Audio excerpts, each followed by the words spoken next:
Erling Haaland has left my team, and so has Ollie Watkins. There have been some big changes to my latest FPL draft, including a differential midfielder that literally nobody is talking about. So if you look forward to today's video, make sure you do drop a like, and of course, smash that subscribe button if you want daily fantasy Premier League videos. Enough waffling, let's get into today's video. So first up, we need to talk about why I'm considering going without Erling Haaland in my latest team. Anybody that's watching my videos this season will know that I have loved the price point of Erling Haaland at 15 million, and I still think it is a great price for you to own him. I don't think it is clear cut as avoid Erling Haaland at all. I'm very open to going with and going without him. So I want to just talk through the pros and cons of why having no Haaland, basically. So first up, the pros. This is basically why you should have no Erling Haaland in your team. And again, this is why I'm slightly leaning towards it.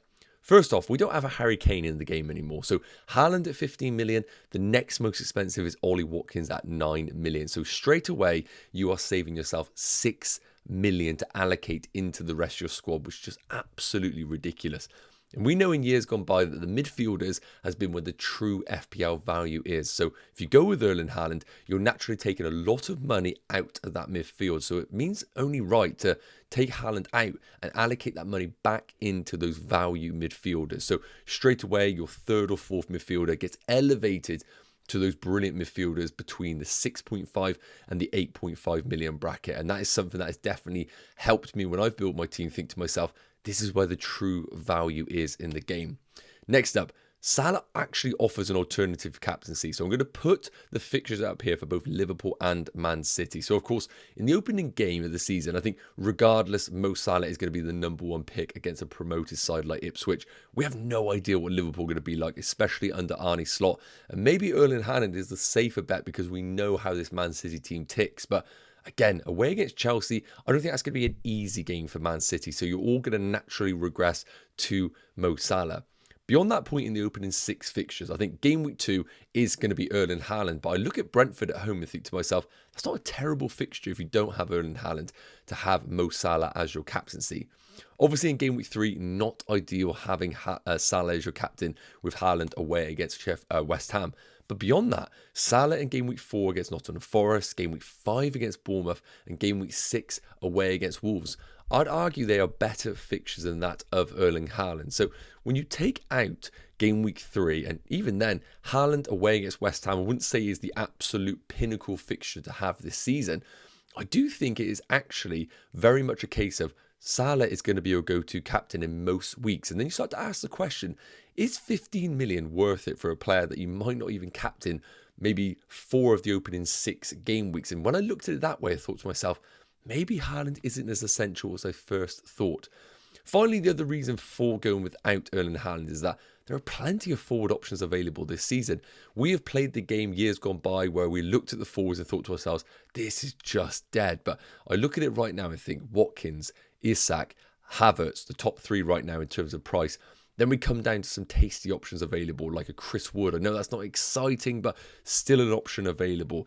And I think they're going to be breakthrough forwards this year as well that we can look at outside of those 3 that I mentioned. Someone like a João Pedro at 5.5 million. So we have forwards available in this game, so we're not having to be forced to have Erling Haaland in our teams.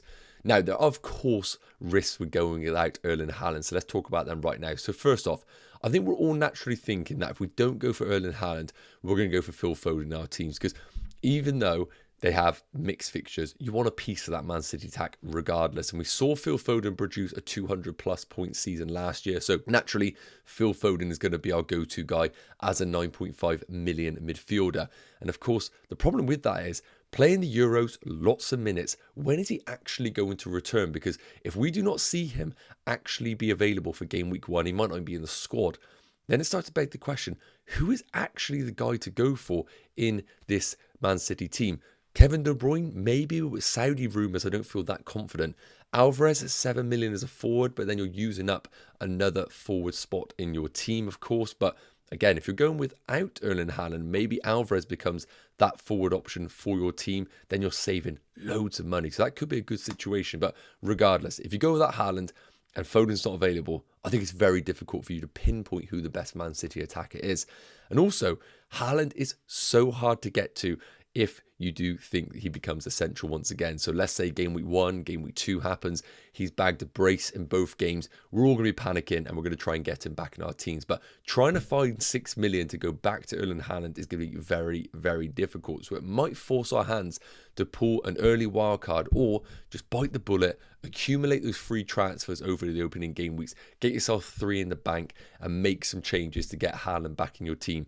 That is the major risk without going in with him, is if he hits the ground running, he's had a complete rest over the summer, we're all going to be sitting here panicking about him. But based on what I've looked at, the team that we can build, I can sit here confidently say to you that I think going without Erling Haaland is actually a viable strategy. And we'll come on to my team now and why I do think I am favouring this team right now over an Erling Haaland team, but it does scare me. So before we get into the goalkeepers here, I want to address that this draft that I've built currently has 1 million in the bank, which is really, really interesting because I haven't actually built a draft outside of this one that has had any cash in the bank. And it's worth noting, I definitely can make improvements in this team with the 1 million, but I just want to show you why maybe having 1 million in the bank could actually be a nice option available to you. So first of the goalkeepers, we're not going to touch on this too much.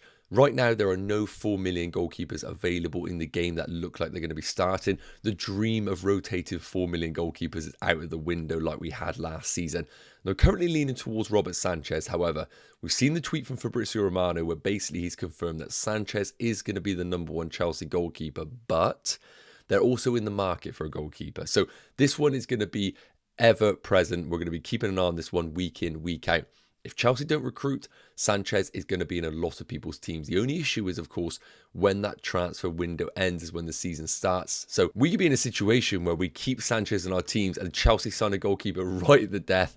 Then you've got an issue. So one to monitor. Obviously, Verbruggen's an option who's currently injured, or Flecken. I'm not too stressed about the goalkeepers right now, but from my opinion right now, I don't think I care about going for a 5.5 or a 5 because I just want to allocate as much money as possible to these outfield players. Let me know your thoughts in the comments on your goalkeeper. Right now, I think a 4.5 is perfectly viable. So moving into the defenders, and this is why when I was building this team without Erling Haaland, I really enjoyed the team that I was building because, of course, with the 6 million available in the bank to allocate into different positions in this team, I was able to get myself someone like a Trent Alexander-Arnold at 7 million.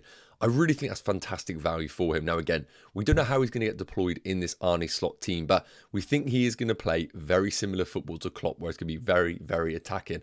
And he'd be foolish not to utilise Trent, one of his biggest creators in the team, in his side. So I think Trent at 7 million, with those opening fixtures that we have looked at already, it's just a no-brainer if you're going to go without Erling Haaland because you have the money available to you. Remember, this draft I'm going to show you has 1 million still in the bank. So I think there's no excuse not to go with Trent. However, it's worth monitoring someone like a Robertson. He, being 1 million cheaper, could actually be a nice alternative to Trent if we see maybe Robertson rolling back the years, being an overlapping fullback that we saw in the opening years under Jurgen Klopp. So keep an eye on that one. But right now, I feel more confident on Trent. Saliba coming in for the opening fixtures for Arsenal. A little bit ropey at times in terms of the fixtures, but I still back this Arsenal team. And Saliba, for minutes-wise, is absolutely locked. No questions asked. Can't really justify going to Ben White at 6.5, but it's worth noting, keep an eye on Jurgen Timber. If he has a great pre-season and he looks like he's going to start at left-back, that could be the value pick at 5.5 million. Of course, they might be recruiting in Calaflori, the Italian centre-back, but until that happens, I don't think we stress about it too much, but that could potentially impact someone like a Gabriel. The 4.5s currently is going to be Konsa, 4.5 million for an Aston Villa defender. Get in my team. I think that is brilliant value. And Dan Burn, I hate Dan Burn. Absolutely despise him, and I personally think either Livramento at right back or Lewis Hall at left back will be a prominent member in that team. But until I actually see it, we're going to lean back on the 4.5 million of Dan Burn. Do not touch Fabian Schär at 5.5. That is way too overpriced. So Burn's in, but I really think a defender will emerge at Newcastle that we can put in our teams. And Harwood Bellis is going to be the 4 million go-to defender. There is Barco, who is emerging right now at Brighton, who we definitely can consider. But again, pre-season is going to be really important. At the time of recording, I know for certain Harwood Bellis will play pretty much every game. So I don't mind him as the 4 million defender. And as you can see, this defence becomes way more balanced. And we get that real luxury pick in someone like a Trent, who we can downgrade to any defender at any point in the opening weeks if we choose to. Next up, moving into the midfielders, and this is where it's got really, really tasty. So you will see obviously a bit of a differential in that in a minute, but Mo Salah, if you're going without Erling Haaland, you need Mo Salah. We covered that at the start of the video. You need that guaranteed captaincy pick in your team. Now again, I'm sitting here recording this, not really knowing how Mo Salah is going to get deployed in this Arnie slot team, but I think he is still going to be fantastic. He's a absolute beast when it comes to physicality, so I'm not expecting him actually to drop off like a lot of people are. I still think we're going to see a very, very good Mo Salah this season. Until I actually with my own eyes see the drop off of Mo Salah, I am not gonna not have him in my team. So he is absolutely locked in. Foden's the big one right now at 9.5 million. Big amount in the budget. With 1 million in the bank, I can easily upgrade that to a Bukayo Saka, but of course that could have the same issue as what is his fitness like off the back of a very, very intense summer with Euros. I could use it to go to Cole Palmer, get myself a 10.5 million Cole Palmer, who I expect him to return because of his lack of minutes in the Euros. That would then maybe see me change the Nkunku pick at 6.5 because double Chelsea might not be the best strategy in the opening game week. So a lot can happen with this midfield, and that's what I'm really excited about when you have that 1 million available. Foden up to Cole Palmer, but again, if we see Foden back in pre-season and raring to go for game week 1, I think because we're avoiding Haaland, we need somebody in that Man City attack. And with Foden scoring 200 plus points last season and really emerging as Pep's go-to man, I can't imagine me not having Phil Foden in this team. So as of right now, he's in, but that one definitely could change if we, of course, see problems with his minutes in pre-season. Nkunku is 6.5. I've spoke about this. Nkunku or Cole Palmer, if they're both the same price, there is no competition. It's Cole Palmer. And I don't think it's as easy as us saying Cole Palmer in our teams, because when there is a 4 million price difference, that is significant enough for us to reconsider our options available. And Nkunku is no bum. This is a guy who is absolutely going to be in that French team for the Euros. He is an elite footballer. We saw an injury hit season last year. I do not think he is an injury hit player like a Reece James. I think we're going to see the best of him this year. The big question mark is, where does he get deployed in this Maresca team? So again, one to monitor in pre-season, but because he's 4 million cheaper than Cole Palmer, I think that saving is enough for me to go there. The other two, Anthony Gordon has been in every draft right now. I see no reason for him to come out of the team, but of course, we will monitor pre-season and of course his own transfer move that might happen. The big one, Maddison. Now, this is really rogue because I have 1 million in the bank, so I'm avoiding Bruno Fernandes, I'm avoiding Odegaard. I could easily go there, it's worth noting. And I could come down to someone like an Eze or a Rashford or maybe even a Martinelli if we see a good pre-season. But Maddison for me is actually quite exciting. Opening games against Leicester and Everton, I think we're forgetting how influential Maddison was at the start of the season when Spurs were free-flowing and had every single player available to them. And Maddison had the injury, then dropped off, and he clearly wasn't fit at the back end of the season, which obviously impacted his selection at the Euros. But I'm looking at Maddison the first half of the season that I saw where he was absolutely flying in this Ange team.